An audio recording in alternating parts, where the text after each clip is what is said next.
حق تلفی کرتے ہیں تو ان کے لیے وعیدیں بھی ہیں. وعید کہتے ہیں دھمکی کو. اور اللہ رب العزت کی طرف سے اگر کسی بات کی دھمکی دی جائے تو یہ دنیا والوں کی دھمکی کی طرح نہیں ہوتی. اللہ رب العزت جب کسی بات پر کسی کو دھمکاتے اور ڈراتے ہیں تو اگر وہ اس سے خائف نہ ہو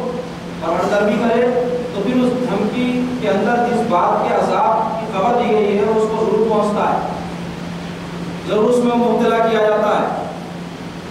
تو والدین کے نافرمان کے لیے کیا دھمکی ہے, اور خاص طور پہ ایسے نافرمان کے لیے جب والدین ضعیفی کی عمر کو پہنچ جائیں. اور ضعیفی کی عمر کسی انسان کی ایسی ہوتی ہے کہ اس میں اس کو کسی کی مدد کی ضرورت ہوتی ہے. آدمی جب ضعیف ہو جاتا ہے, کمزور ہو جاتا ہے, محتاج ہو جاتا ہے, جوانی کی وجہ سے اس میں قوت ہوتی ہے, ایک راستہ بند ہو تو کوشش کر کے دوسرا جو ہے راستہ اپنے لیے کھول لیتا ہے. ایک طریقے سے کامیاب نہ ہو تو دوسری طرف کوشش کرتا ہے. جوانی کی اسپرٹ ہوتی ہے, طاقت ہوتی ہے, قوت ہوتی ہے, جوش ہوتا ہے. جیسے جیسے عمر ڈھلتی ہے آدمی کی جسمانی طور پہ اس کی ہمت اگر زیادہ بھی ہو تو قوت اس کا ساتھ نہیں دیتی. انسان چاہے بھی بھاگنا, جوش ہوتا ہے اس میں, لیکن جسم کمزور ہو جاتا ہے. تو ویسے وقت میں ہر انسان اس بات کی ضرورت ہوتی ہے کہ کوئی اس کی مدد کرے, تو اس کا ساتھ دے. تو اس منزل سے ہر انسان گزرنے والا. تو ایسی حالت میں جب انسان پہنچ جائے تو سب سے زیادہ جن لوگوں پر ضعیفی کے عالم میں مدد کی ذمہ داری جن لوگوں پر آتی ہے وہ اولاد ہوتی ہے. اولاد جو کسی انسان کا خون ہوتی ہے وہی اگر اپنے اندر مدد کا جذبہ نہ رکھے, ان کا ساتھ نہ دے, تو پھر غیر سے کیا توقع کی جا سکتی ہے یا دور کے رشتہ دار سے کیا توقع کی جا سکتی ہے. کیونکہ اولاد کا اور ماں باپ کا رشتہ جتنی قربت رکھتا ہے دوسرا کوئی رشتہ ایسے قربت نہیں رکھتا. تو اسی لیے سب سے زیادہ ذمہ داری ضعیفی کی عمر پر کسی انسان کے پہنچنے پر جن لوگوں پر ڈالی گئی ہے ان ضعیف لوگوں کی وہ اولادیں ہیں. ان پر فرض کیا گیا کہ وہ بالخصوص ضعیفی کی عمر میں جب ماں باپ پہنچ جائیں تو ان کا بڑا خیال ہے. کیونکہ جوانی میں جب وہ ماں باپ ہوتے ہیں تو ان کی اولاد خود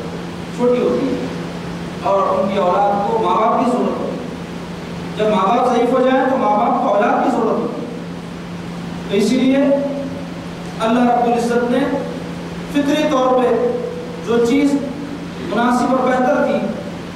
اس بات کو حکم دے دیا, وہ یہ کہ اولاد ماں باپ جب ضعیفی کو پہنچ جائے تو ان کا بھرپور خیال رکھ کے پوری توجہ ان کی طرف دے. کیونکہ ان کو ضرورت ہوتی ہے, محتاج ہو جاتے ہیں, جسمانی طور پہ کمزور ہو جاتے ہیں. ان کو کوئی ٹیکا دے, ان کی کوئی مدد کرے, ان کا کوئی خیال رکھے,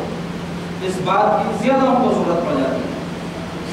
تو اللہ رب العزت فرماتے ہیں اما یبلغن عندک الکبر احدہما او کلاہما فلا تقل لهما اف ولا تنہرهما وقل لهما قولا کریما واخفض لهما جناح الذل من الرحمة وقل رب ارحمهما كما ربياني صغيرا. اس آیت پاک کا ترجمہ پہلے آپ سن لیں, انشاءاللہ تبارک و تعالی اس کی تشریح آگے بیان ہوگی. اللہ رب العزت کیا فرماتے ہیں اما یبلغن عندک الکبر احدہما او کلاہما, اگر ان میں سے کوئی یعنی والدین میں سے دونوں یا کوئی ایک, اما یبلغن عندک الکبر احدہما او کلاہما, ضعیفی کی عمر کو پہنچ جائے تیرے ماں باپ میں سے دونوں, کلاہما او احدہما یا دونوں میں سے ایک ضعیفی کی عمر کو پہنچ جائے تو اللہ تبارک و تعالیٰ فرماتے ہیں فلا تقل لهما اف, تو تم ان کو اف بھی نہ کرو, ولا تنہرهما اور نہ ان کو جھڑک, وقل لهما اور ان دونوں سے قولا کریما بڑی نرمی سے گفتگو کر, واخفض لهما جناح الذل من الرحمة اور اپنے دونوں بازوؤں کو تواضع اور رحمت کے ساتھ ان کی آگے جھکا دے. یہ آداب ہیں جو بیان کی جا رہے ہیں قرآن میں, اس کی تشریح ہوگی انشاءاللہ. اسی طرح والدین کے متعلق اللہ کے حبیب صلی اللہ علیہ وسلم نے اپنے جو ہے عمل شریف کے ذریعے سے بھی ایک جو ہے نمونہ دنیا کے لیے قائم فرمایا, کیونکہ آپ کی حیات پاک اسوہ حسنہ بہترین نمونہ, آپ کی ذات پاک دنیا میں اس لیے تشریف لائی کہ لوگ آپ کے عمل کو دیکھ کر اپنی زندگیوں کو سنوار لیں, اپنی زندگیوں کو ویسی بنا لیں جو اللہ رب العزت کے نزدیک محبوب پسندیدہ ہے۔ تو اللہ رب العزت نے اپنے حبیب کی زندگی کو اسوہ حسنہ فرمایا قرآن میں، بہترین نمونہ کہ آدمی جس کو ہر عمل میں اپنے ہر امر میں پیش نظر رکھے اور اس کے مطابق زندگی کو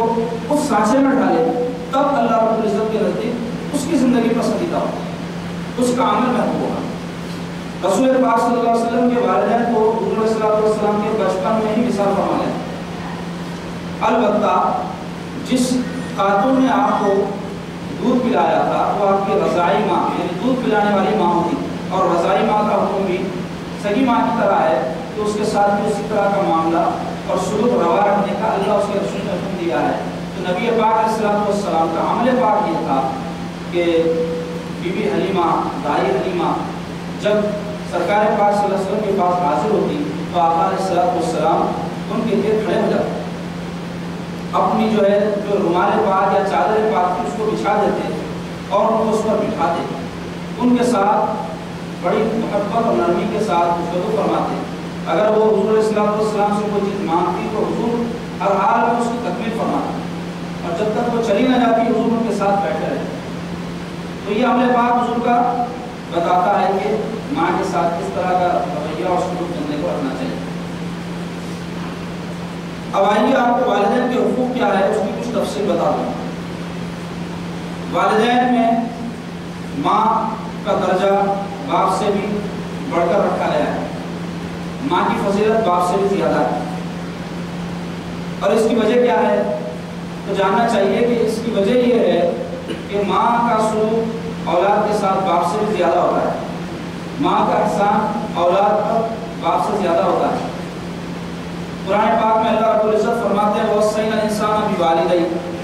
ہم نے انسان کو نصیحت کی ہے والدین کے بارے میں۔ پھر اس کے بعد جو احسان جو سلوک ماں کرتی ہے اس کو اللہ رب العزت نے بیان فرمایا، حَمَلَتْهُ أُمُّهُ وَهْنٌ عَلَى وَهْنٍ وَفِصَالُهُ فِي عَامَيْنِ، اس کی ماں نے اس کو پیٹ میں تکلیف اٹھا کر دھوئے پھری۔ ماں کیا کرتی ہے جب اولاد اس کے شکل میں آتی ہے، نطفہ جب اپنی صورت اختیار کرنا شروع کرتا ہے، بچہ جب بننا شروع کرتا ہے تو ماں بڑی اذیت اٹھاتی ہے۔ جو لوگ شادی شدہ ہیں اور وہ باپ بھی بن گئے ہیں اپنی بیویوں پر گزرتی ہوئی ان کیفیتوں کو دیکھیں گے، کیونکہ خود جب ماں کی پیٹ میں تھے تو اس بات کا احساس انسان کو نہیں ہو سکتا۔ دنیا میں آنے کے بعد جب کسی پر یہ کیفیت گزرتی ہوئی دیکھتا ہے تو وہ دیکھنے کی بات اور ہوتی ہے، خود جس پر گزرتی ہے اس کا جو معاملہ ہوتا ہے وہ اور ہوتا ہے، کیونکہ جو چیز خود انسان پر تجرباتی طور پہ گزرے اس کے احساس کی کیفیت اور ہوتی ہے، دوسروں کو دیکھ کر اس کا احساس کرنا اور بات ہوتی ہے۔ مثلا کسی کو مار لگے اور وہ رو رہا ہے تو آپ کو تکلیف ہوگی، ارے بھائی بیچارے کو مار لگا ہے درد ہو رہا ہے، لیکن کیا ویسی ہوگی جیسا خود آپ کو مار لگے تو آپ نظر کرتے ہیں؟ تو ایسے ہی ماں جو اپنی اولاد کو پیٹ میں رکھتی ہے اور جو تکلیف اور مشقت برداشت کرتی ہے، جو بے چینی اس کو ان ایام میں گزرتی ہے، جن حالات سے وہ ان 9 مہینوں میں گزرتی ہے، اس کا کوئی دوسرا شخص اور خاص طور پہ مرد اندازہ نہیں کر سکتا۔ البتہ کوئی عورت جو ماں بنی ہو دوسری عورت کی تکلیف کا احساس کر سکتی ہے۔ تو اللہ رب العزت قرآن پاک میں ارشاد فرما رہے ہیں کہ دیکھو تمہاری ماں نے کیا کیا، حَمَلَتْهُ أُمُّهُ وَهْنٌ عَلَى وَهْنٍ، تم کو اٹھائے پھر پیٹ میں اپنے تکلیف پہ تکلیف برداشت کی، ہر جو ہے مہینہ ہر لمحہ ہر گھنٹہ جو ہے ایک عجیب کیفیت ہوتی ہے عورت کے اوپر جب اس کو عمل کرتا ہے۔ اس کے بعد بیان فرمایا فِصَالُهُ فِي عَامَيْنِ، کہ معاملہ یہاں ختم نہیں ہوا بلکہ 2 سال تک دودھ پلاتی رہی، 2 سال کے بعد بچے کو اپنے سے علیحدہ کر، لیکن پھر بھی معاملہ ختم نہیں ہوتا کہ دودھ پلانا بند ہو جائے تو اولاد کی پرورش کا سلسلہ منقطع ہو جائے، نہیں، طریقہ بدل جاتا ہے۔ اب دودھ پلانے کا ذکر اس لیے فرمایا کہ ماں جو کچھ بھی کھاتی ہے جو خون بنتا ہے اس کے ساتھ وہ خون ہی سے دودھ بنتا ہے، تو غذا تو اپنے لیے استعمال کرتی ہے لیکن جاتی اولاد کے پیٹ میں، اپنے خون کو دودھ کی شکل میں جو ہے وہ بدل کر اپنی اولاد کے پیٹ میں ڈالتی ہے، اسی لیے خاص طور پہ اس کو بیان فرمایا۔ اس کے بعد جب اولاد کے کھانے پینے کی عمر آتی ہے تو کھلانا پلانا، اولاد کا جو پیشاب پیخانہ صاف کرنا، ان کی تربیت کرنا، بیماروں کو دیکھ بھال کرنا۔ انسان جب چھوٹا بچے کی طرح ہوتا ہے تو اس وقت جو ہے اس کو جو تکلیف ہوتی ہے، بھوک لگتی ہے، بیماری ہوتی ہے، اس کا احساس زبان سے نہیں کر سکتا۔ بچہ جب 2-2.5 سال کا ہوتا ہے تو اس وقت اللہ اللہ کرنا شروع کرتا ہے، لیکن اس سے پہلے کی جو عمر ہوتی ہے وہ ایسی عمر ہوتی ہے اس میں اس کو قوت کلام نہیں ہوتی، تو ویسے وقت میں اس کی تکلیف کا احساس کرنا یہ